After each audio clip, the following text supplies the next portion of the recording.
man, I'm so conflicted right now. I mean, I feel like I am, but I'm not. Man, I don't know if I should do it or not. I really don't. Whatever, fuck it. I don't care. I don't care. I'm just gonna do it. I'm just gonna do it. Just gonna.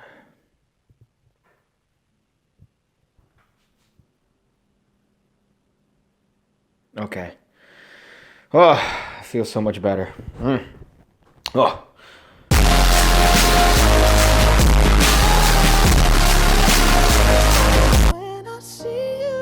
There's nothing that people love more than, and I gotta tell you, there's nothing that makes me feel like one of them than using a,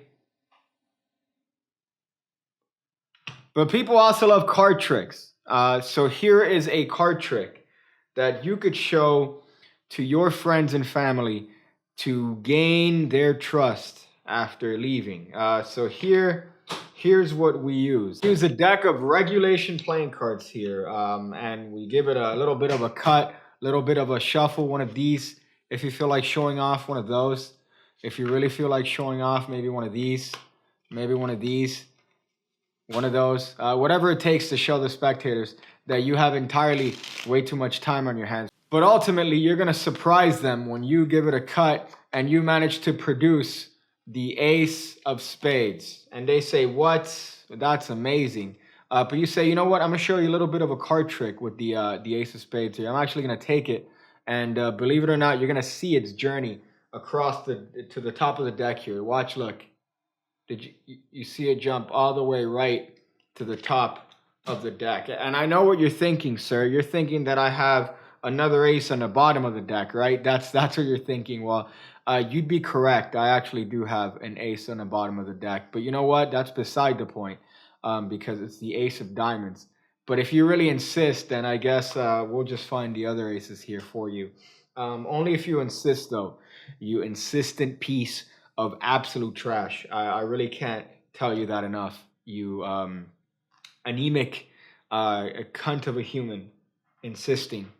But there you go. I hope you're satisfied now, because you know what? I'm not satisfied. So there you go. There you see the ace? Did you see the Ace of Spades? Because I found it. Did you see the Ace of Clubs? Because I found that one too. How about the red aces, huh? Yeah, insisting piece of shit.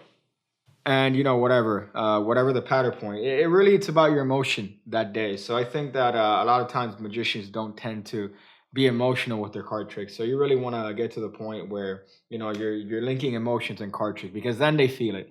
Otherwise, it's just stale and boring. So here, the setup for this trick is we take the aces and we take the Ace of Spades. Of course, the Ace of Spades always needs to be on top, right? Well, in this case, it's no different. We take the Ace of Spades and we leave it on top. And we take any red ace and we put it on the bottom of the deck.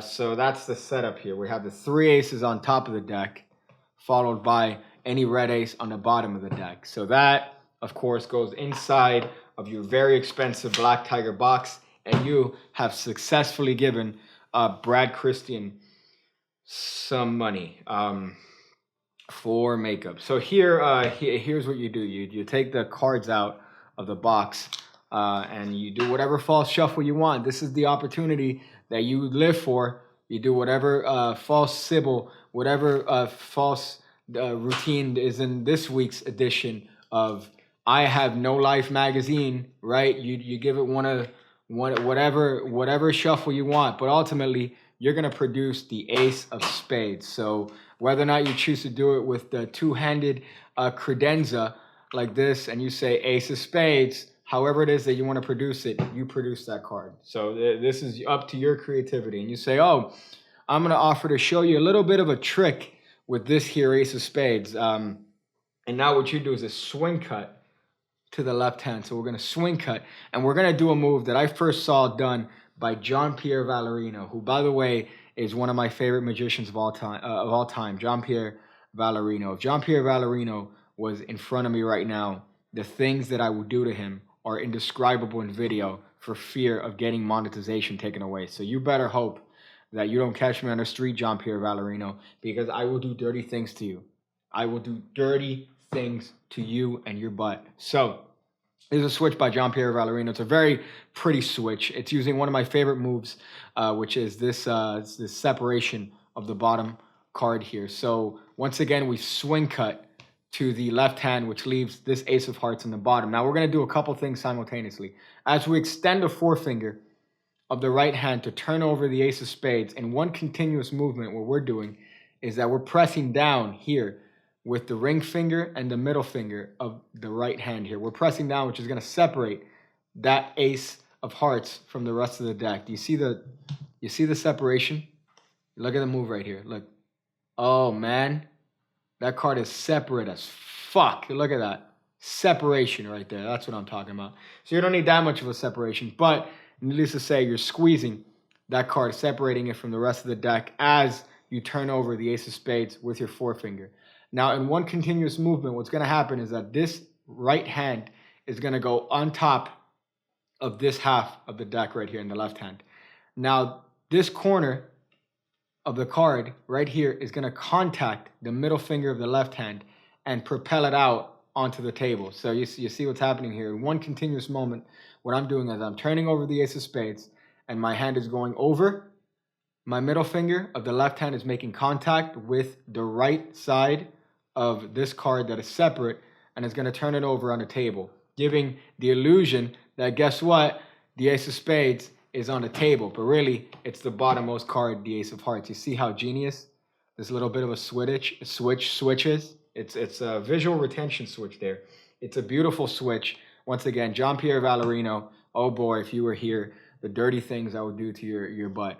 But this switch is necessary for this trick because it gets the card on the table, which is where we need for this card to be for this little sequence here where it apparently jumps to the top of the deck. So one more time here in West France slow motion. Here we go.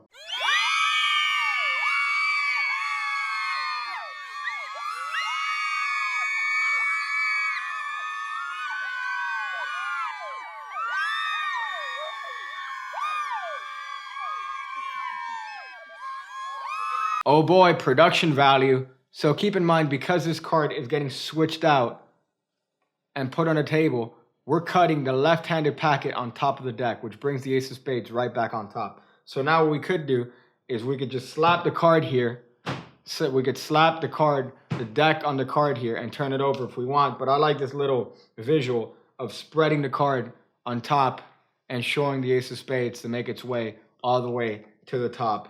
That's just hot right there. So I prefer to do that. That's my personal pronoun preference.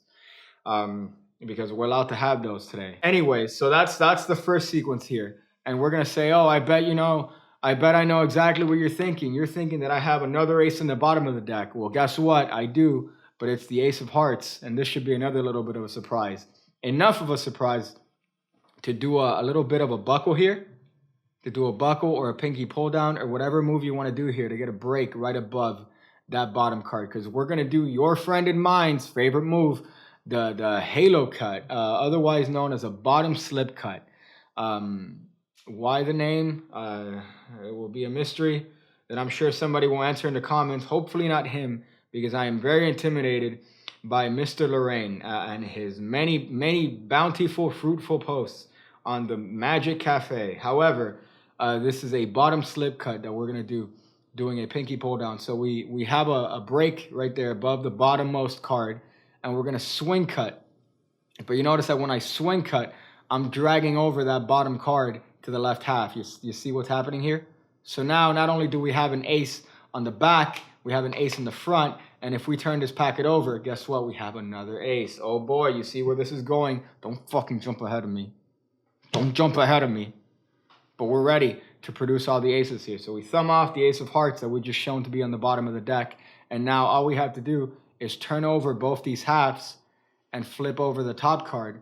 And we have all four aces revealed in a hot yet PG fashion, able to be monetized by YouTube and kept in their archives forevermore. So that's the hot ace trick here that I hope you guys do. It's not that hard. And the move you learn here is a very useful move that you could use to switch the top card for whatever card you want in a very flourishy yet spinny fashion and effective. So that's a great routine that you could use to practice that little bit of a switch. Thank you, John Pierre, and thank you, Harry Lorayne, for contributing so much to the Magic community. I would blow you both if you guys were here. I'm going to go figure out different ways to put on shoes backwards and still be able to walk around during the day. See you again, when I see you again, when I see you again, when I see you again, when I see you again, when I see you again, when I see you again.